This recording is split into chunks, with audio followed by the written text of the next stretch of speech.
ए determinant आपके पास A transpose determinant की equal है, ठीक है। जब भी आप ए मैट्रिक्स का डिटर्मिनेंट लेंगे और अगर आपको ए ट्रांसपोज का डिटर्मिनेंट लेना होगा, वो दोनों आपके पास इक्वल होंगे। दूसरी आपके पास है कि इफ़ इंटरचेंजिंग टू रोज़ और columns determinant become equal to minus A. अगर आप दो रोज़ और कॉलम्स, किसी भी मैट्रिक्स की रोज़ और कॉलम्स को इंटरचेंज करते हैं, दो रोज़ और कॉलम्स को, तो आपके पास जो उसका डिटर्मिनेंट हो जाएगा, रिजल्टिंग डिटर्मिनेंट, वो नेगेटिव हो जाएगा, माइनस ए डिटर्मिनेंट हो जाएगा, ठीक है। उसके बाद आपके पास है इफ़ टू रोज़ और columns are identical then A determinant is equal to zero. अगर आपके पास दो रोज़ और कॉलम किसी भी मैट्रिक्स में आइडेंटिकल होंगी, यानी कि सेम होंगी, दो रोज़ या दो कॉलम, ठीक है, अगर आपके पास सेम हो जाएंगे तो आपके पास जो उसका डिटर्मिनेंट होगा वो क्या हो जाएगा, ज़ीरो। फिर आपके पास if all entries of row and column are zero then A determinant zero. अगर आपके पास किसी भी रो या किसी भी कॉलम की एंट्रीज ज़ीरो होंगी तो वो आपके पास उसका डिटर्मिनेंट ज़ीरो हो जाएगा। स्केलर मल्टीप्लिकेशन आप लोगों ने की हुई है कि जब आपके पास के कोई भी स्केलर नंबर होता है उसको आप मैट्रिक्स के साथ मल्टीप्लाई करते हैं तो उसके मैट्रिक्स की तमाम एंट्रीज़ के साथ मल्टीप्लाई होता है। सेम आपने वही केस इस डिटर्मिनेंट के साथ भी करना है। नेक्स्ट आपके पास होगा if a matrix consist of two terms then its determinant can be written as sum of determinant. अगर आपके पास कोई मैट्रिक्स इस फॉर्म में गिवन है जिसका एक कॉलम दो एंट्रीज़ पर मुश्तमिल है, जिसमें दो एंट्रीज़ हैं A11 प्लस B11, इस तरह A21 plus B21, A31 plus B31 and same बाकी एंट्रीज़ आपको गिवन है, ठीक है। इस केस में अगर आपके पास कोई भी मैट्रिक्स आ जाता है तो आपने उसका डिटर्मिनेंट कैसे फाइंड करना होगा, आपको इनको सेपरेट करना होगा, एडिशन की फॉर्म में लिखना होगा, ठीक है, जैसे कि आपको देख रहे हैं। फिर आपके पास है कि अगर आपके पास कोई भी मैट्रिक्स ट्रायंगुलर फॉर्म में हो then value of its determinant is the product of entries of its main diagonal. अच्छा जी, अब आपके पास क्या है कि आपके पास कोई मैट्रिक्स ट्रायंगुलर मैट्रिक्स है, ठीक है। ट्रायंगुलर मैट्रिक्स कौन से होते हैं, हमारे पास ट्रायंगुलर मैट्रिक्स वो होते हैं जब हमारे पास कोई मैट्रिक्स इस फॉर्म में गिवन हो, या आपके पास डेफिनेशन गिवन भी है ट्रायंगुलर मैट्रिक्स की 3.3 से, पहले आप लोग देख लेना। ट्रायंगुलर मैट्रिक्स होते हैं जिसके डायगोनल में हमारे पास एलिमेंट्स मौजूद हों, बाकी जो हमारे पास एलिमेंट्स हैं वो या ज़ीरो हों या एंट्रीज़, फॉर एग्जांपल आपके पास ये एंट्रीज़ गिवन है और यहाँ पर ये ज़ीरो है, तो ये आपके पास लोअर ट्रायंगुलर मैट्रिक्स होगा, ठीक है। इसी तरह अगर आपके पास एंट्रीज ऊपर मौजूद हैं और ये वाले एलिमेंट ज़ीरो हैं तो ये आपके पास अपर ट्रायंगुलर मैट्रिक्स होगा, ठीक। अगर आपके पास ट्रायंगुलर फॉर्म में कोई भी मैट्रिक्स होगा तो जो उसका डिटर्मिनेंट होगा वो क्या होगा कि आप सिर्फ अपने जो डायगोनल होंगे उनके एलिमेंट्स को मल्टीप्लाई कर देंगे तो आपके पास उसका डिटर्मिनेंट आ जाएगा उस मैट्रिक्स का। जब आप, जिस केस में आपके पास मैट्रिक्स क्या हो, ट्रायंगुलर मैट्रिक्स हो, उस केस में आपके पास डिटर्मिनेंट क्या होगा, जब आप डायगोनल की एलिमेंट्स को मल्टीप्लाई करेंगे तो आपके पास उसका डिटर्मिनेंट आ जाएगा, ठीक है। ये थी आपके पास प्रॉपर्टीज़। ये प्रॉपर्टीज़ आप लोगों ने पेज 105 से ऑनवर्ड देखनी है, ये डिटेल में भी गिवन है विद एग्जांपल्स, आप लोगों ने वहाँ से देखनी है। अच्छा जी, नेक्स्ट आपके पास है कि आपको एक मैट्रिक्स गिवन है, ठीक है, आपने इसको एक्सपेंड करना है, आपने इसको इसका डिटर्मिनेंट फाइंड करना है। अब हम लोगों ने कल मेथड देखा था, जब हमारे पास मैट्रिक्स जो भी था वो उसका ऑर्डर जो था वो 3 से ग्रेटर था या 3 से के इक्वल था। उस केस में हम लोगों ने मैट्रिक्स का डिटर्मिनेंट कैसे फाइंड किया था, या तो हम उसको सिंपल एक्सपेंड करते हैं या हम उसके क्या करते हैं, कोफैक्टर्स फाइंड करते हैं, ठीक है। तो इस केस में हम लोगों ने क्या करना होगा, यहाँ पे हमारे पास दो मेथड होते हैं, कोफैक्टर्स या एक्सपेंशन। इस केस में हम लोग क्या करेंगे, एक्सपेंशन करेंगे, क्योंकि हमने कोफैक्टर्स वाला काम कल कर लिया था लास्ट लेक्चर में। एक्सपेंशन आप लोगों ने कैसे फाइंड करनी होगी, आपके पास ए डिटर्मिनेंट गिवन है और आपके पास ये मैट्रिक्स कौन सा है, स्क्वायर मैट्रिक्स है, लेकिन इसका ऑर्डर आपके पास क्या है, 4x4। इसमें आपके पास 4 रोज़ हैं और 4 ही कॉलम्स हैं, ठीक है। इस केस में अब आप लोगों ने एक्सपेंशन कैसे करनी होती है ये आप लोग थोड़ा सा सीख लें। एक्सपेंशन के केस में हमारी सबसे पहली कोशिश ये होती है कि हम किसी न किसी कॉलम की एंट्रीज़ को क्या करते हैं, ज़ीरो करते हैं। किसी भी एक कॉलम की मेजर एंट्री हमारे पास कोई एक रहने दें, यानी कि फॉर एग्जांपल 1 है उसको रहने दें, बाकी एंट्रीज़ हम ज़ीरो कर दें, ताकि हमारे पास वो जो कॉलम है वो हमारे पास ऑलरेडी निगलेक्ट हो जाएगा, उसकी सिर्फ एक ही एंट्री हमारे पास 1 रह जाएगी, बाकी हम कोई भी मैट्रिक्स वो जो मैट्रिक्स है वो हमारे पास स्मॉल हो जाएगा, 3x3 में कन्वर्ट हो जाएगा, तो हम उसको ईज़िली यूज़ कर लेंगे, ठीक है। अब हमारे पास क्या है, आप देखें आपके पास ये मैट्रिक्स गिवन है, इस पर हमने एक्सपेंशन यूज़ करनी है अपने मैट्रिक्स को स्मॉल करने के लिए, उसको 3 में लाने के लिए। 4 का मैट्रिक्स उसको 3 में हम कैसे लाएंगे, जब हम उसका कोई एक कॉलम जो है उसकी एंट्रीज़ को ज़ीरो करेंगे। एंट्रीज़ को ज़ीरो करने के लिए हमने क्या करना है, जहाँ पे हमारे पास 1 होता है ना, जिस कॉलम या जिस रो की फ़र्स्ट एंट्री 1 हो, हम उसको वहाँ पर रखते हैं, उसको प्रेफरेंस पे रखते हैं, उसके लिहाज से बाकी जो एंट्रीज़ होती हैं उनको हम ज़ीरो करते हैं। अब यहाँ पे हमारे पास फ़र्स्ट कॉलम हम देखें तो यहाँ पर 2, 3, -5 और 1, ये 4 एंट्रीज़ हैं।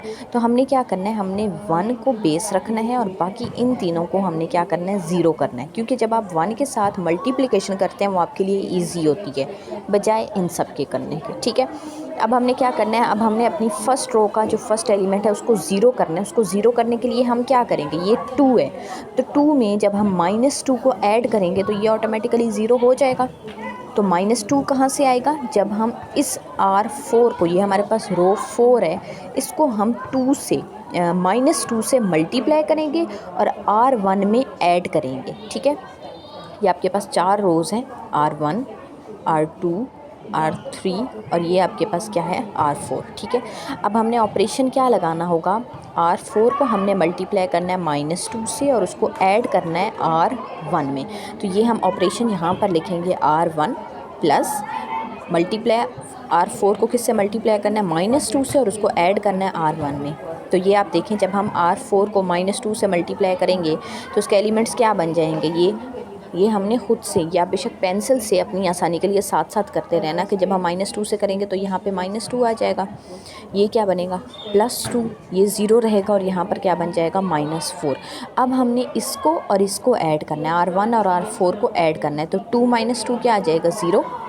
ठीक है, फिर आप देखो -2 और ये +2, 0, 3 + 0 3 रहेगा और 4 - 4 क्या बना देगा, हमारे पास 0 बना देगा। ठीक है, फर्स्ट रो हो गई। अब सेकंड रो के फर्स्ट एलिमेंट को हमने ज़ीरो करना है, तो ये 3 गिवन है, तो इस 3 को कैसे हम ज़ीरो करेंगे, जब हम इसको -3 के साथ प्लस करेंगे। ठीक है, 3 - 3 0 हो जाएगा हमारे पास। तो हमने 1 को किससे मल्टीप्लाई करना है, R4 को किससे मल्टीप्लाई करना है, अब हमने -3 से, तो उसके लिए हम ऑपरेशन क्या लगाएंगे, R2 प्लस -3 R4।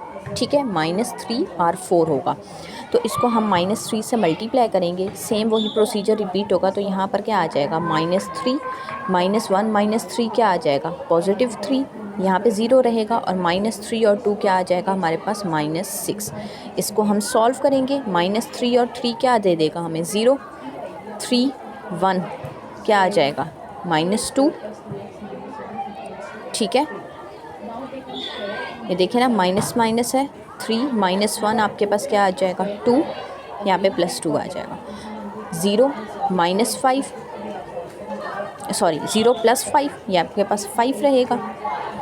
समझ आ रही है, ये आपने 3 को -1 से मल्टीप्लाई किया तो यहाँ पे -3 बन गया, -3 + 1 तो यहाँ पे -2 ही आएगा। ठीक है, अब इसी तरह यहाँ पे 5 आ जाएगा 0 से मल्टीप्लाई, और -6 - 1 करेंगे तो आपके पास -7 आ जाएगा। सेम ऑपरेशन अब हमने R3 के साथ यूज़ करना है, लेकिन R3 के लिए हम क्या करेंगे, R4 को मल्टीप्लाई करेंगे 5 से।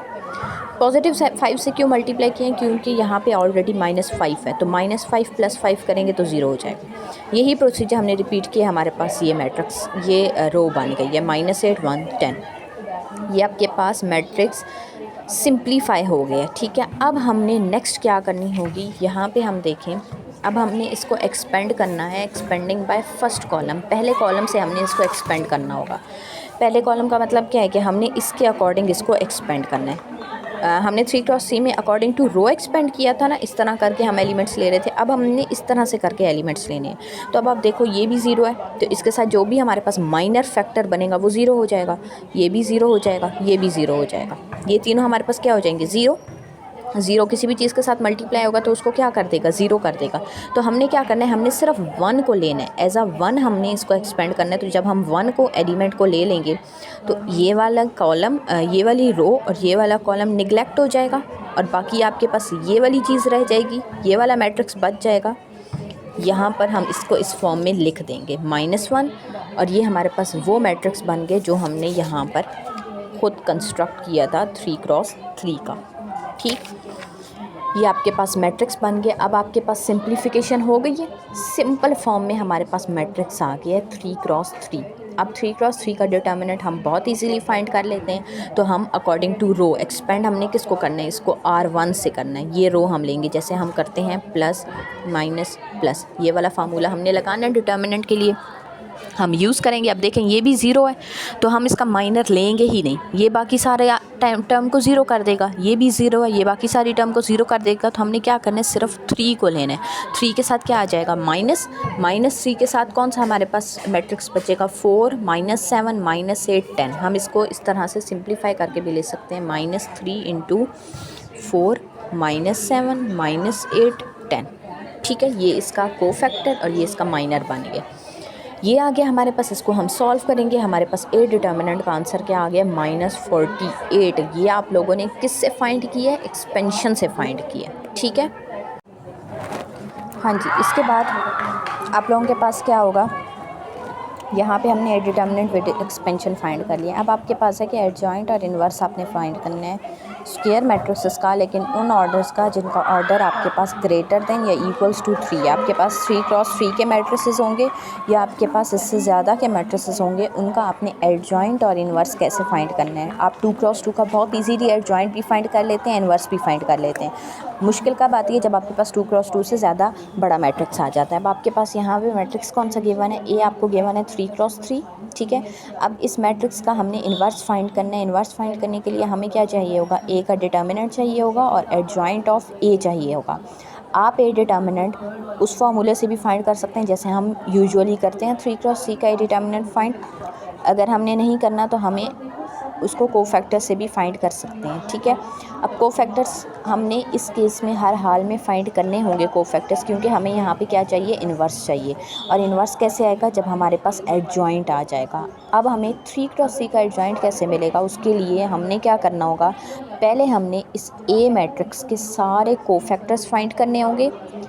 कोफैक्टर्स फाइंड करके जब हम कोफैक्टर्स का मैट्रिक्स बना लेंगे, फिर उस कोफैक्टर वाले मैट्रिक्स का जब हम ट्रांसपोज लेंगे तो वो ट्रांसपोज्ड कोफैक्टर का मैट्रिक्स हमारे पास क्या बनाएगा, एडजॉइंट ऑफ ए बनाएगा। ठीक है, अभी हम करते हैं तो आपको समझ आ जाएगी। ठीक है, अब आपके पास ये मैट्रिक्स गिवन है, इस मैट्रिक्स को हमने कोफैक्टर्स फाइंड करने हैं। और ये चीज़ हमने लास्ट लेक्चर में सीखी थी कि हमने कोफैक्टर्स किस तरह से फाइंड करने हैं। अब आपके पास यहाँ पे 9 एंट्रीज़ हैं, तो आपने 9 कोफैक्टर्स ही आपके पास आएंगे। तो अब A11 आपके पास कैसे आएगा, -1 पावर 1 + 1 आ जाएगा। ये हमने चीज़ सीखी थी। अब इसका माइनर क्या होगा, 2 1 -1 और 1। ठीक है, अब इसको सॉल्व करेंगे तो -1 की पावर क्या आएगी, 2। इवन पावर बन रही है तो 1 क्या हो जाएगा, पॉजिटिव। अंदर आप इसको ऐड सब्ट्रैक्ट करेंगे तो आपके पास क्या आ जाएगा, 2।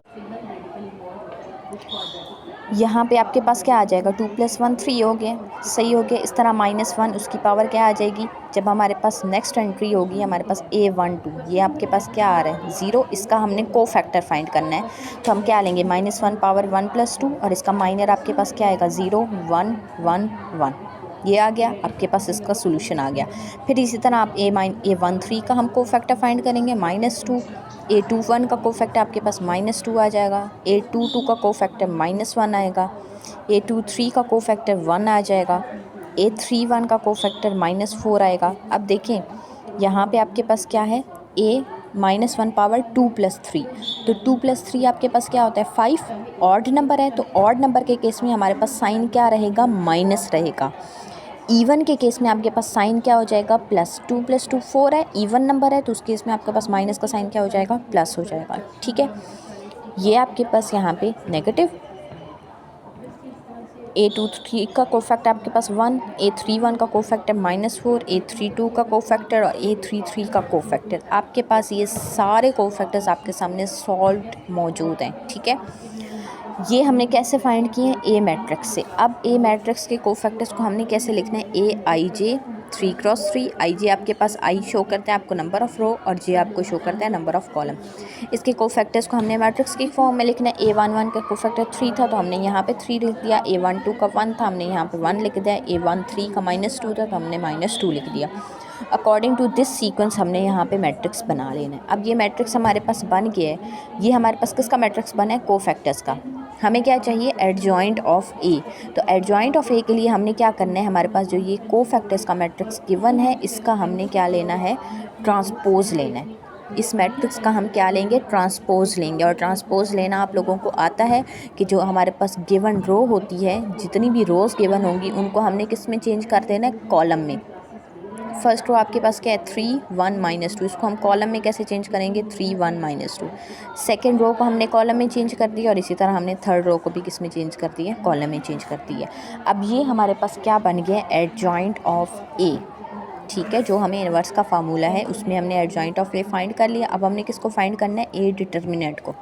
जब हम कोफैक्टर्स फाइंड कर लेते हैं तो वहाँ से हमारे पास ए डिटर्मिनेंट हम बहुत इजीली फाइंड करते हैं। और ए डिटर्मिनेंट हम कैसे फाइंड करते हैं, कोफैक्टर्स को फाइंड करने के बाद ए डिटर्मिनेंट आपके पास क्या आएगा, A11, कैपिटल A11। अब ये जो A11 होगा ये किसकी एंट्री होगी आपके पास, इस ए मैट्रिक्स की एंट्री। ये A11, ये A12 और ये A13 होगा। और ये जो होंगे ये कैपिटल A11, कैपिटल A12 और कैपिटल A13, ये आपके पास किसकी एंट्रीज़ होंगी, कोफैक्टर की एंट्रीज़ होंगी, कोफैक्टर्ड मैट्रिक्स की। ठीक है, यहाँ से A11 आपके पास 1 आ गया और ये A11 आपके पास क्या आ जाएगा, 3। फिर A12 हम देखेंगे, यहाँ पे हमारे पास 0 है और A12 की वैल्यू 1। यहाँ से A13 की वैल्यू आपके पास 2 आ जाएगी। ठीक है, और यहाँ से A13 की वैल्यू आपके पास -2 आ गई है। वैल्यूज़ हम पुट करेंगे, सॉल्व करेंगे, आपके पास ए डिटर्मिनेंट का आंसर क्या आ जाएगा, -1।